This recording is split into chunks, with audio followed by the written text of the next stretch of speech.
과학입니다. 과학이에요. 와우, unbelievable. 여기서 그리고 유령입니다. 고스트. 오케이. 좋아요. 과학의 유령이에요. 보이는 세상을 얘기하는 과학과 보이지도 않고 불분명한 것을 이야기하는 유령. 자, 과학. 아, 너무 잘 알고 있죠. 사이언스. 자연과학과 응용과학으로 나뉘어져요. 자연과학은 우리 오늘 수박 먹었잖아요. 이게 어떻게 하면 당도를 높일 수 있을까? 이런 거. 자연적인 어떤 현상에 대해서 원리적인 거나 그걸 공식화해서 우리에게 삶에 아주 좋은 것으로 이제 활용할 수 있는 응용과학. 이렇게 가는 것이 이제 자연과학과 응용과학입니다. 그러려면 데이터가 필요하겠죠? 공식을 만들려면 데이터도 필요하고 이것을 축적된 알미라고 해요. 그래서 과학은 뭔가 깨닫는 것 같고 알아가는 거야. 무엇을 알아가야 되냐면은 좁은 의미의 과학 분야와 넓은 의미에서의 모든 알을 알게 되는 걸 과학이다. 그래서 자꾸 쌓이는 어떤 특징을 가지고 있고 축적돼서 결과적으로 이 공식이 가장 합법적이고 논리적이고 타당적이고 신뢰적이고 이런 거에 이제 주를 가는 것이 이제 과학입니다. 너무 필요하죠. 지금 우리 지금 타이핑 치는 것도 이거 모두 다 축적된 알미에 의해서 타이핑도 치고 지금 이제 맛있게 이제 까는 방법, 이 쪼개는 방법 이것도 가장 적합하게 찢어야 돼. 같은 방향으로 찢으면 안 되고 다른 방향으로 찢어야 돼. 이 모든 우리 생활 속에 있는 모든 게 축적된 알무로부터 찾아낸 과학이다. 그럼 정신분석 왜 해요? 이거 과학이 아닌 영역 왜 공부해야 돼요? 암과 진리는 좀 다르다라고 이제 이 책에서 이야기를 하는 거죠. 정신분석은 진리를 찾는 거예요. 알아가고 알게 되고 축적되는 암. 그것도 이제 진리죠. 그걸 진리가 아니라고 말할 수는 없지만 이 알을 주창하다 보면 알만 바라본다면 우리가 배제되고 있는 곳이 있어. 어두운 곳이 있어. 숨겨져 있는 곳이 있어. 그 안에서 보편 진리와 전체 진리를 파악하는 것. 그것이 이제 정신분석에서 주로 관심을 갖고 계속 쳐다보고 주목하고 있는 부분이라는 거죠. 진리의 영역이다. 과학의 진리의 개념 배제한다는 의미가 아니야. 이미 규정된 양식 이외의 다른 형태의 확실성을 우리는 바라볼 거야. 이미 규정된 양식이라는 과학. 그것을 다른 형태의 확실성이라고 하는 것을 보는 것이 정신분석에서 바라보는 진리다라고 얘기를 해요. 그래서 항상 과학은 아까 말대로 축적되고 더한다고 했잖아요. 근데 정신분석은 빼요. 과학이 명명하고 과학이 발견하고 덧대고 덧댄 것을 뺀 곳. 그곳에서 이제 우리는 진리를 찾는 것이고 그 위치가 정신분석의 위치다라고 이 책에서 이야기를 하고 있습니다. 자, 유령이 출현한다고 했어요. 사이언스 앤 고스트 해가지고 유령이 출현한다 하는데 이런 진리, 과학의 알의 체계가 아니라 이 진리를 찾기 위해서 알을 뚫어내는 것이 정신분석인데 그 진리를 뚫어내는 것으로부터 유령이 출현한대요. 여러분들 유령 보고 싶죠? 뭐 천일귀신, 총각귀신 막 이런 거 보고 싶잖아요. 그러려면은 내 안에 있는 내가 알미라고 명명하고 있는 것에서 무슨 말이, 무슨 환영이, 무슨 뭐가 들리는지를 바라보면 돼요. 뭐 그냥 뭐 폐가 가도 보지도 못하고 내 안에서 유령을 찾을 수 있다라는 거 확인해 볼 수 있습니다. 자, 늘 보지 못하는 등 뒤 같은 데 있잖아요. 지금 등 뒤가 이제 서늘하시죠? 유령이 출몰하고 있는 시선의 사각지대. 내가 주로 주의 집중하고 있고 내가 이 사안에 대해서는 이렇게 해석했어. 우리 가족에서는 이렇게 해석했어. 라고 명명하는 시선이 아닌 곳에서 모든 게 다 유령처럼 출현한다는 거죠. 이게 우리가 지금 계속 이야기하고 있는 정신분석에서 진리를 찾아내는 사인, 신호, 몸의 어떤 움직임, 이 사건, 대상의 어떤 움직임, 의학스러운 어떤 마주함, 이 모든 게 이제 유령처럼 다가온다는 거죠. 이거는 내가 뭐 잘못 살아가기보다는 무지가 악인 결로 보지 못하고 배제했고 배제될 수밖에 없는 어떤 양태 때문에 이 유령들이 출현한다라고 이제 보는 겁니다. 자, 그러면 어디에서 과학의 유령이 출몰한가라고 해서 세 가지를 바라보려고 해요. 과학은 봉합하려고 해요. 근데 이 봉합을 뚫고 나오는 숨겨진 변수라는 곳에서 유령이 출몰하고 헤게모니, 어떤 주도권을 갖고자 계속 자신의 주장을, 지적 어떤 주장을 계속하는 헤게모니와 전쟁터를 하다 보니 네 말이 맞아, 내 말이 맞아, 내 말이 왜 맞는지에 대해서만 얘기하다 보니 사각지대가 있더라. 거기서 유령이 나타난다. 그리고 죽음을 대체할 수 있는 기술, 박제술. 박제술은 죽은 걸 산 것처럼 박제해 놓은 거잖아요. 그것이 이제 인간이 삶과 죽음을 권장하듯이 가장 고차적인 기술을 예찬하는 그 모습 속에서 우리가 유령이 출몰한다라고 이제 보는 거죠. 자, 파이. 우리 파이 하면 뭐가 떠오르죠? 3.14. 정답. 오, 어디까지 외워요, 선생님? 3.14. 1592. 저도요. 3.14, 1592까지 저는 고등학교 때까지 배웠어요. 이 파이라는 원조율, 지름은 숫자로, 상수로 측정할 수 있어. 이 3.14, 1592 그거 외우는 대회도 있더라고요. 언제까지 외우나? 그런 겁니다. 그래서 동그라미는 항상 이런 파이로 귀결돼라고 믿었어요. 파인만이 믿었죠. 파인만 아버지가 발견했으니까. 파인만은 이제 양자역학 부분에 또 노벨상을 딴 이제 물리학자인데 동그라미만 보면서 파이. 이제 여기 이제 동그라미 보면서 파이. 우리 엄주희 선생님 얼굴이 동그라미 파이. 이 계속 이 생각을 했다는 거예요. 계속 파이 거리다가 어느 날 전기 공식을 하나 발견했는데 전기 공식 안에 파이가 있는 거예요. 원주율뿐만 아니라 이 파이가 전기를 생성하고 전기에 열을 내는데 어떤 역할을 하는구나 라고 알게 됐어요. 이걸 믿고 있었어요.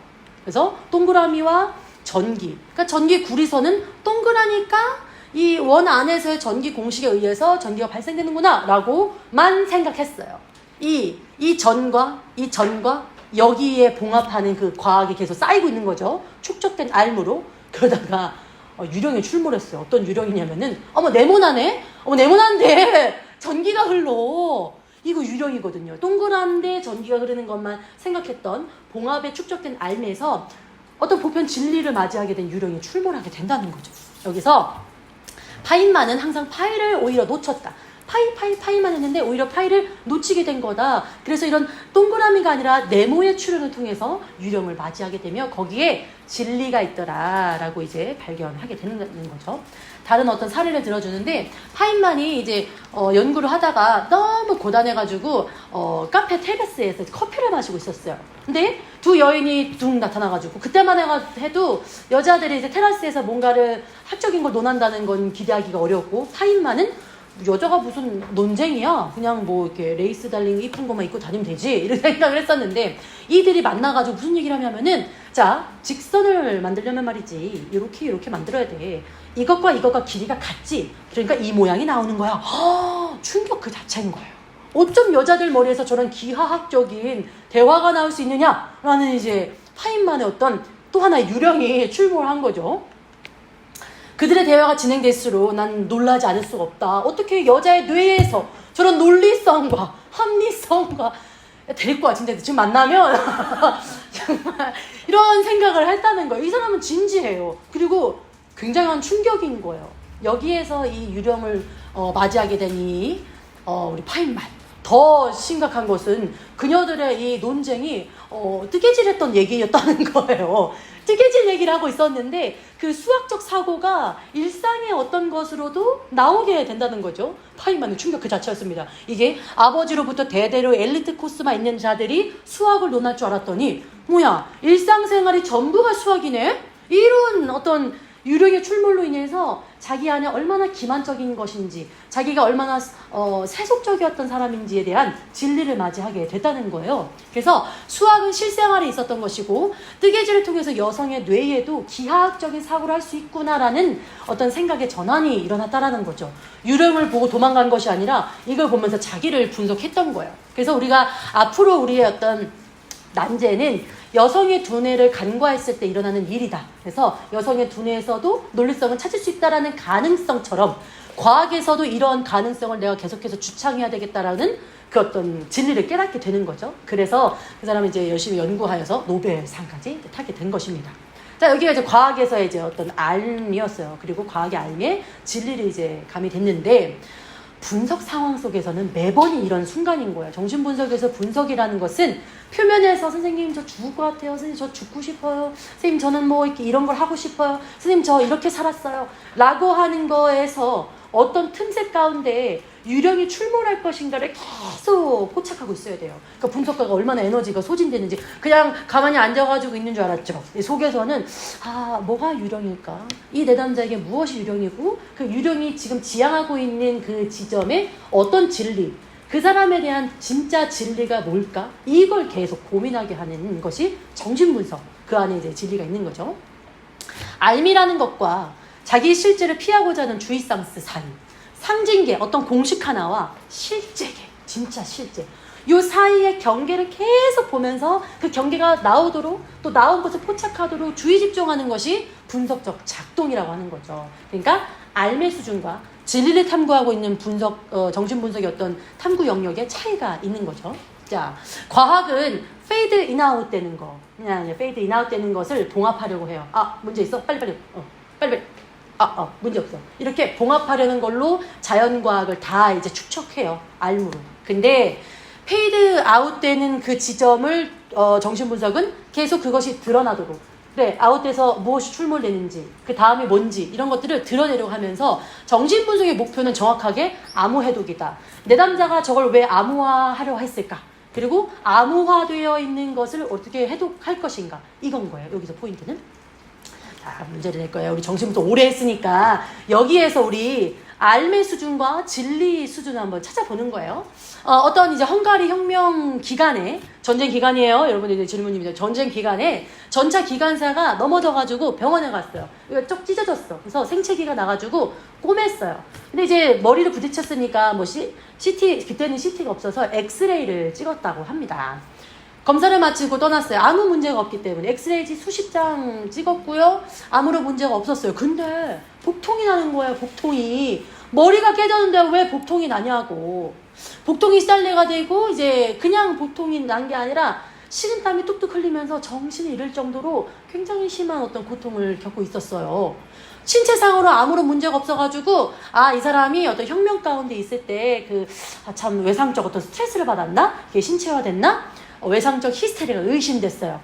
자, 질문. 여기서의 알매 수준과 이 남자의 진리를 알려면 우리는 무엇에 포착이 되어야 될까요? 자, 힌트가 있어요. 이제 시간 관계상 많이 줄 수는 없지만 1914년에서 18년까지 유의미한 그 기간 안에 이런 환자군이 왔다고 합니다. 다쳤어요. 문제 없어요. 엑스레이 다 찍었는데 전혀 문제 없어요. 근데 왜 배가 아플까요? 우리 이거 계속 뭐 보는 거잖아요. 암과 주의상스 사이에. 던져봐요. 뭐가 숨겨진 변수 같다. 의심스럽다. 시대적 상황. 오, 가까이 갔어요. 오. 전쟁. 거기 뭐가 있을 것 같죠? 좋아요. 어때요? 우리 송 선생님 어때요? 어디가 의심스러워요? 던져봐요.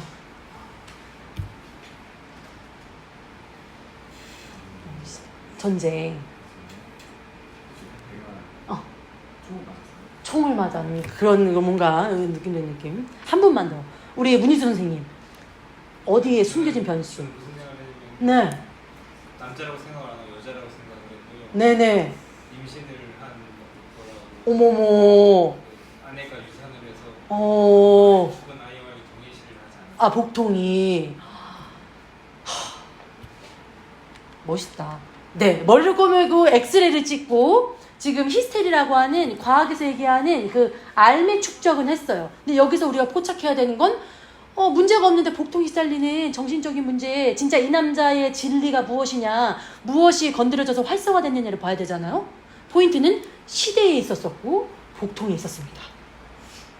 보면은 숨겨진 변수가 무엇이냐면 엑스레이였어요. 엑스레이는요. 예.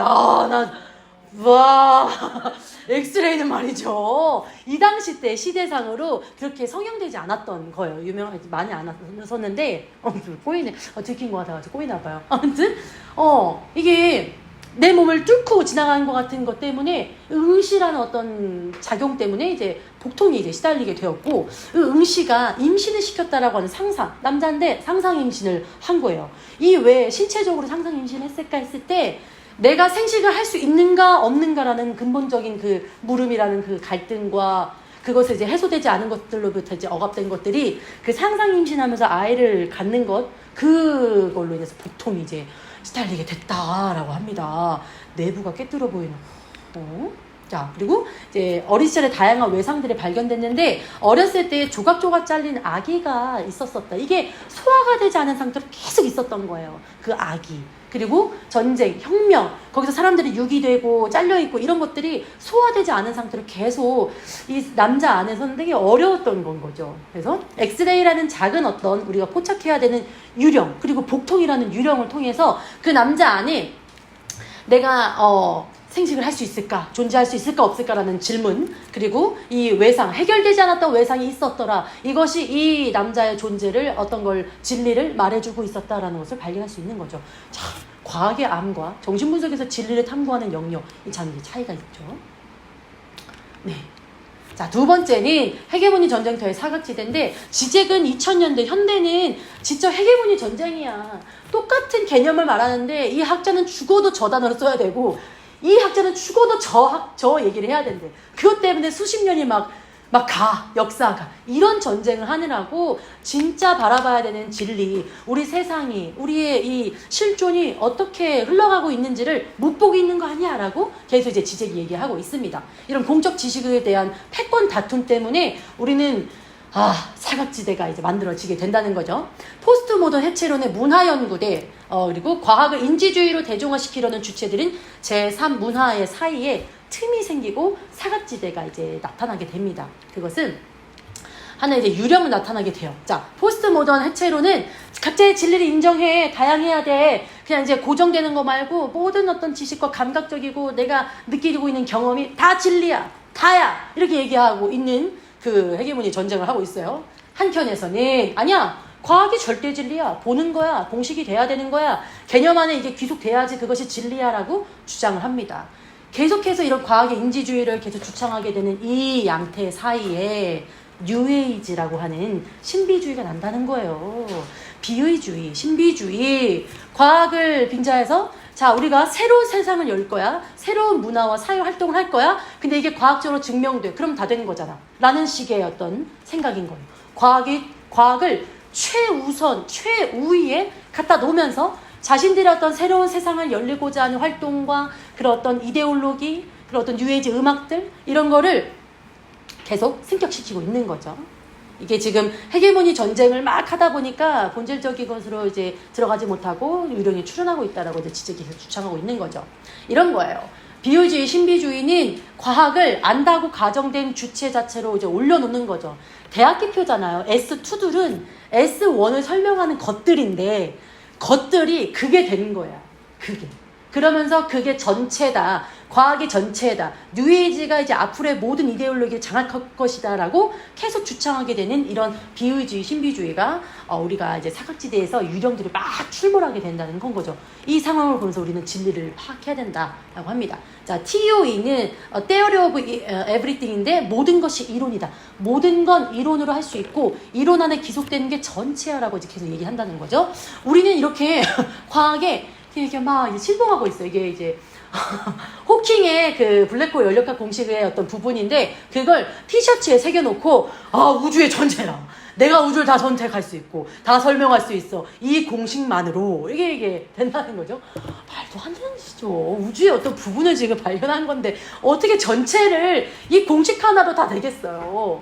과학이 지금 신의 위치에 가려고 하는 어떤 양태인 거죠. 자, 존재의 궁극적인 미스테리, 뭔가 진정으로 알아야 되는 거 과학은 알 것 같아.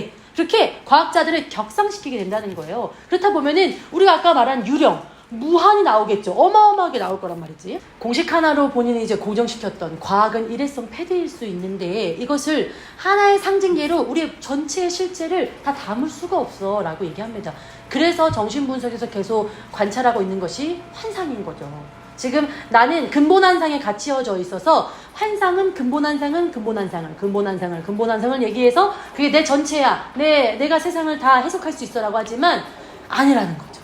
실제라는 것은 창문을 통해서 환상을 통해 걸러 들어오듯이 이렇게 무지막지하게 많은 것들을 담고 있는 진리야 라고 얘기합니다. 우리를 하나의 상징계, 고정화되어 있는 근본적 환상으로 가두어 줄 수 없다라는 거죠. 그래서 정신분석에서는 모여가지고 내담자와 그냥 수다를 떠는 게 아니에요. 이 내담자가 도대체 어떤 근본 환상으로 지금의 유령을 맞이하게 되고 여기에서 어떤 언어의 전복으로, 해석의 전복으로 벗어날 수 있는지, 그거에 대해서 논하는 치료적 동맹인 거지 그저 시간 맞아가지고 만나가지고 얘기하는 그런 게 아니라는 거죠. 간단한 작업이 아니라는 거죠. 그래서 자신에게 어떤 근본 환상 때문에 어떤 상징체계 하나 때문에 묶여있는지를 발견하고 그것이 어느 정도 자유로워지는 것은 그걸 직면하고 바라볼 때다. 유령의 출현을 두려워하지 말고 바라보고 함께 나아가야 된다. 그게 새로운 길을 열어준다고 락강은 이야기한다라고 얘기합니다. 자, 마지막 세 번째는 죽음을 대처한 박제술의 기술 예찬을 하다 보니까 우리가 진짜 사유해야 하는, 진리를 향해서 사유해야 하는 그걸 놓치고 있다라는 거죠. 죽음, 이 글자 자체가 저를 압도했었을 때가 있었어요. 당장 내 죽을 것 같고 죽음에 대한 공포가 굉장히 컸었습니다. 불안과 가중된 어떤 여러 가지 양태가. 이 죽음이라는 거 너무 불쾌하고 불편해요. 근데 우리의 행복 예찬하면 누가 떠오르죠? 벤담이 떠오르죠. 우리 공리주의, 최대 다수의 행복이 최고의 행복이다라고 주장했던 이 벤담이 잠깐만 가만 보자. 나는 알파와 오메가가 다 행복이라 생각하는데 사람들이 저 죽음이라는 것에 대해서 절대적으로 놓여있지 못하네? 그래서 어떤 생각을 하냐면은 죽은 자가 어떻게 산자들에게 행복을 기여하게 될까? 이 사람은 죽어서까지도 행복을 기여하고 싶을 만큼 행복 예찬론자였어요. 사람을 보면서 야, 진짜 퓨어하다라는 생각을 막 하게 되는데 죽어서, 나 한 사람 죽어서 인류 전체가 행복할 수 있는 일이 뭘까? 이렇게 계속 주장하는 거예요. 야, 그래, 죽을 때 우리 아무것도 잃지 않아요. 전혀 두려워하지 않아도 돼요. 라고 얘기를 해요. 아, 내가 죽은 자로서 산자들에게 사유할 수 있게 해줘야 되는데 이런 생각을 계속 하다가 그래, 죽으면 잃어버리는 게 아니라 유지된다. 죽으면 죽는 게 이제 끝나는 게 아니라 영원할 수 있다라는 걸 계속 고민하다가 박제술을 이제 떠올리게 된 거예요. 박제술. 내 죽은 몸을 장기를 어떻게 쓰고 뼈를 어떻게 맞추어서 내가 가장 좋아하는 의자에 앉혀서 지팡이를 놔줘. 정말 정확하게 자기 유서를 자아 아이콘이라는 책을 통해서 이제 공개를 했어요. 이게 써내려갔는데 자아 아이콘은 이제 벤담이 쓴 책이에요. 이제 내가 그 안에는 이제 죽음에 대한 공포를 느낄 수 있는 구절은 없다라고 이제 이 저자들이 이야기를 해요. 굉장히 효용성의 관점에서 이제 사색을 하게 되는 죽음에 대해서 진중하게 묻는 게 아니라 죽음을 어떻게 하면 행복과 연결돼서 경제적이고 효용성 있게 할 수 있을까라는 사색을 저 자아 아이콘이라는 곳에 이제 넣었다는 거죠. 그래서 많은 과학자들이 다 달라붙었어요. 어마어마한 돈과 이 사상을 다 이룩하려고 벤담이 죽고 나서 모든 그 피조물, 이 피부 결이나 안의 심장을 박제하는 기술을 계속 연마했어요. 그게 이제 과학에 축적된 알무로서의 지식인 거죠. 근데 너무 아이러니하게 목만 뚝 떨어지는 거예요. 목만. 아, 참, 목만. 몸은 다 굳었는데 몸이 맨날 이제 얼굴이 자꾸 흘러내리고 올려고 코가 무너지고 올리고 거의 뭐 성형수술과 마찬가지로 돌려깎기를 해대고 막 그리고 눈알이 뽁뽁 빠지고 막 계속 머리를 자꾸 이제 박제하는데 문제가 자꾸 생기는 거예요. 그럴수록 과학은 더 모여가지고 이거 어떻게 하면 최대한 비슷하게 만들까 하다가 이런 흉물스러운 모습이 된 거예요. 행복하고자 행복하라고 죽음에 대해서 벗어나라고 이렇게까지 했는데 결국에는 가장 흉측한 모양이 돼서 저럴 바엔 그냥 깔끔히 묻어 죽자 그냥 이런 생각을 하게끔 하는 박제 안 할래요. 너무 더러워요. 이런 것 때문에 지금 이게 많이 무너져 있고 밑에 막 가서 보는 게 사람들에게 혐오를 줘요. 죽을 때까지 사람들의 행복에 대해서 생각했는데 죽고 나서는 사람들의 불쾌감을 연상하게 하는 죽어서 어떻게 해달라고 말도 못해. 난 죽을 때까지 이 사람은 참 불명예가 있어. 참 유령의 출현이에요. 지금 이 사람의 지금 유령 예상치 못했던 왜 자아일까요? 왜 자아일까요? 봤을 때 몸 죽는다고 아니야 영원할 수 있어요 여러분들 영원할 수 있어요 라고 얘기를 해요. 이거는 공포를 조절하는 이드 공포를 조절하면은 이제 이드가 쾌락을 느끼고 그럼 자아의 업무 이제 수행이 원활히 됐잖아요. 그래서 자아를 쓴 거예요. 그만큼 당신들의 불안을 내가 조절해 줄게. 내가 지금 과학의 어떤 최고봉의 어떤 선의에서의 기술을 받아가지고 여러분들의 두려움을 근원적으로 해결해 줄게. 과연 공포가 해결됐을까요?